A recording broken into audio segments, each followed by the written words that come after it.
আসসালামু আলাইকুম। আপনাদের সাথে আজকে শুভ সকালে একটা ভিডিও নিয়ে শেয়ার করতেছি। খুবই ভালো, খুবই আনন্দ, খুবই সুখবর। কেন জানেন?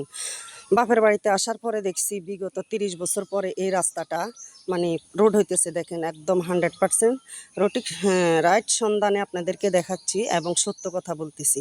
এত কাঁচা রোড ছিল ৩০ বছরের উপরে হবে। এই রোডটা দিয়ে মানুষ চলাফেরাতে করতে এত কষ্ট হইতো যেটা বলার বাহিরে।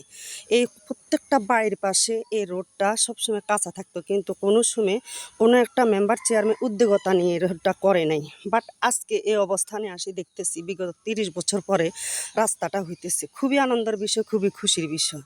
এই রাস্তা দিয়ে তো ধরেন কত মানুষে না চলাফেরা করতো, কত অসহায় মানুষ আছে, সুখী মানুষ আছে, দুঃখী মানুষ আছে, অসুস্থ মানুষ আছে, বিপদ আপদের রাস্তাটা তাদের পার হইতো না।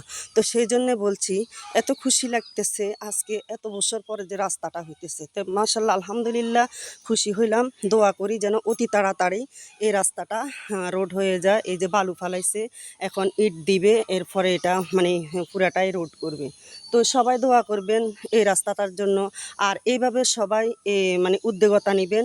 বিশেষ করে গ্রামের যে মেম্বারগুলো আছে, চেয়ারম্যান আছে, ওরা যেন এইভাবে কাঁচা রাস্তাগুলা রোড করে দেয়। হুন্ডা, সাইকেল, রিক্সা, গাড়ি বাড়ি মানে কিছুই চলতে পারে না এই রাস্তা দিয়ে। খুব মানুষের কষ্ট হইতো, সিএনজি পর্যন্ত আটকে যেত এই বর্ষাকালীনে। এই যে এখন বর্ষাটা আসছে, দেখেন কত মোটা মানে ট্রাক যাইতো। এই চাক্কাগুলা দেখলে বোঝা যায়, এই যে চাক্কাগুলা দেখলে বোঝা যায় যে কত বড় বড় গাড়ি আসতো এই রোড দিয়ে। তো সেই জন্য বলছি যে খুশি হলাম একটা বিষয় নিয়ে রোডটা হইতেছে। তো সবাই দোয়া করবেন অতি তাড়াতাড়ি যেন বর্ষার আগে রোডটা হয়ে যায়, কাজটা শেষ হয়। সবাই ভালো থাকবেন, সুস্থ থাকবেন। আল্লাহ হাফেজ।